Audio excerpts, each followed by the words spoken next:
muchísimas gracias. Para dar cuenta de lo que acabas de plantear, la tenemos a la economista Gisela Beritier, ¿no? Y la pregunta, lo que plantea efectivamente Hernán Ronco, ¿no? El impacto del mercado ante una elección de estas características. Gracias por venir. ¿Qué tal? ¿Cómo estás, Ximena? Bueno, la verdad es que ya desde la semana pasada estábamos viendo que los mercados estaban reaccionando bastante irregular. Había días que estaban subiendo mucho las acciones, otros días que estaban bajando. El riesgo país, ese es un dato para mirar, vemos que desde la reestructuración de la deuda pasada, el año pasado, no ha bajado. Y otra dinámica tienen los bonos, ¿no? La verdad que las provincias han logrado reestructurar muy bien los bonos, que eso es un dato positivo de acá en adelante. Y después están los bonos nacionales que no logran recuperarse porque están esperando de cara al qué es lo que pasa con la negociación con el fondo.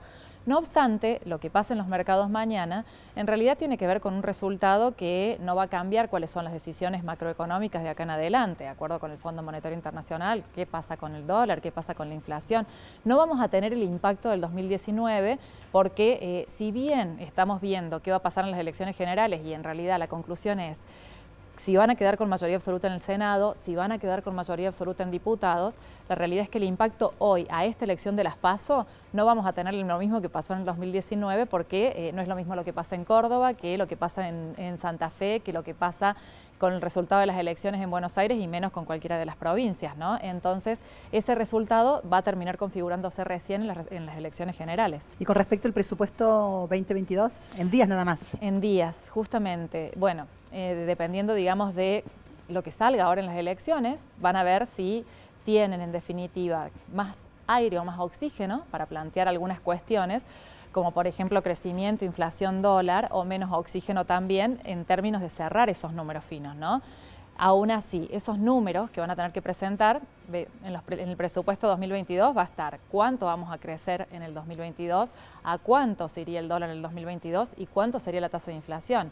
Y en este sentido, el mercado ya está anticipando que de cara a una negociación con el fondo, que seguramente el fondo va a pedir algunas reestructuraciones, no se va a crecer tanto. Va a haber un crecimiento menor a un 3%, la inflación no va a poder bajar de un 40%, o sea, vamos a seguir con una inflación alta, y el dólar, que va a seguir con cepo, hay que ver cómo se desarma eso, va a estar en el torno de 155 pesos más o menos. Bien, y el dólar que ha planteado movimientos en esta semana previa fue el ilegal, el dólar blue. ¿Qué podemos esperar al respecto? Bueno, ese es el verdadero talón de Aquiles del gobierno, ¿no? Realmente todo lo que está pasando de acá hacia fin de año y hasta que se cierre la negociación con el Fondo Monetario Internacional, tiene justamente esta cuestión, ¿no? ¿Qué pasa con la brecha entre el dólar blue y el dólar oficial?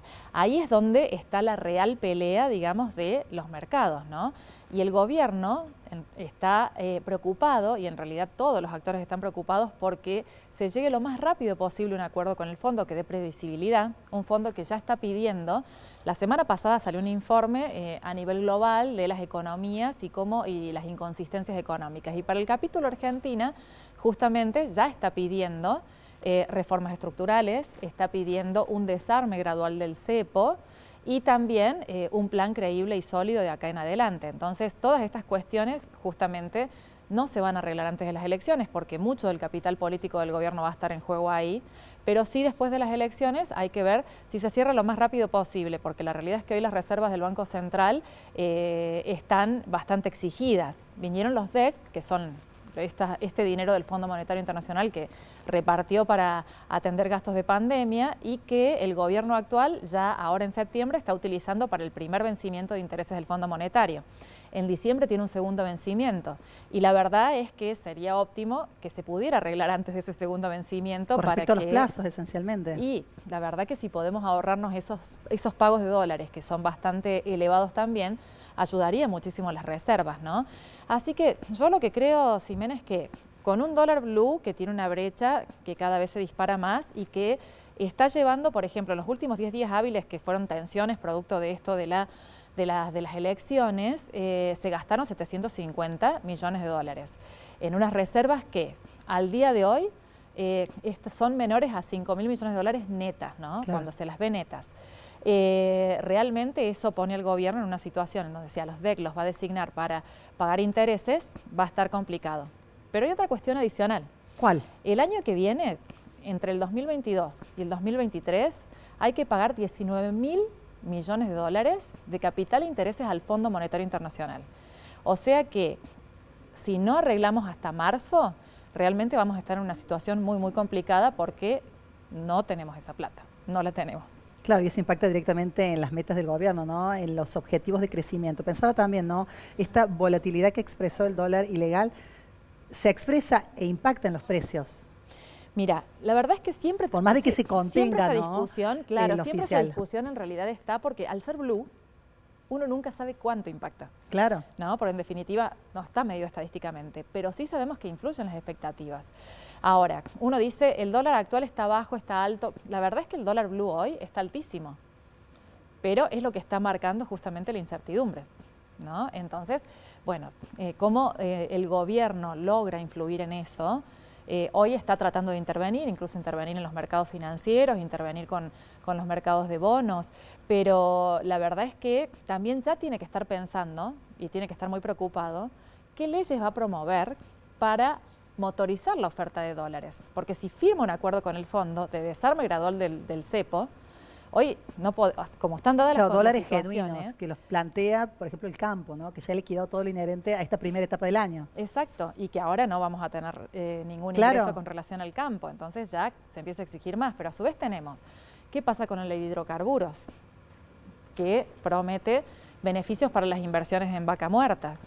¿Qué pasa con la ley con respecto a la industria automotriz? Teóricamente hay una ley en donde habría beneficios fiscales en los cuales incluso las retenciones a las exportaciones pasarían de un 4,5 a un 0, pero para fomentar esas exportaciones industriales. ¿Qué pasa con la minería del litio? Eso quedó trabado porque no se han puesto de acuerdo con las regalías que irían para las provincias. ¿Qué pasa con el sector del campo? Claro. Que el sector del campo justamente está exigiendo también una baja de retenciones para que entren esos dólares genuinos.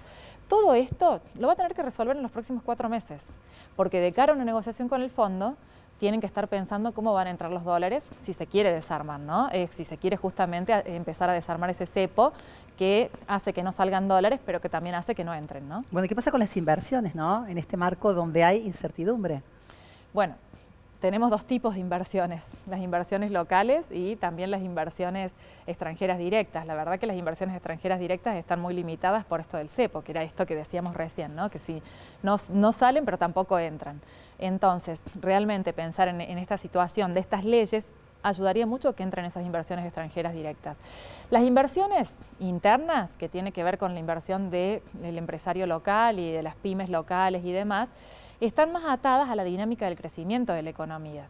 La verdad que el crecimiento, se está viendo un crecimiento, todavía no se está logrando percibir, ¿no? Hay que decir que no se está logrando percibir ese crecimiento que ya están mostrando en algunos sectores y se están mostrando también, lo están mostrando algunas estadísticas también, pero la verdad es que si se llega a las elecciones generales con un mayor crecimiento económico, probablemente eso también vuelva en inversiones, ¿no? Entonces, la verdad que en la economía interna la dinámica se da mayor consumo, por lo tanto, ahí recién el empresario da más trabajo y también mayor inversión, ¿no?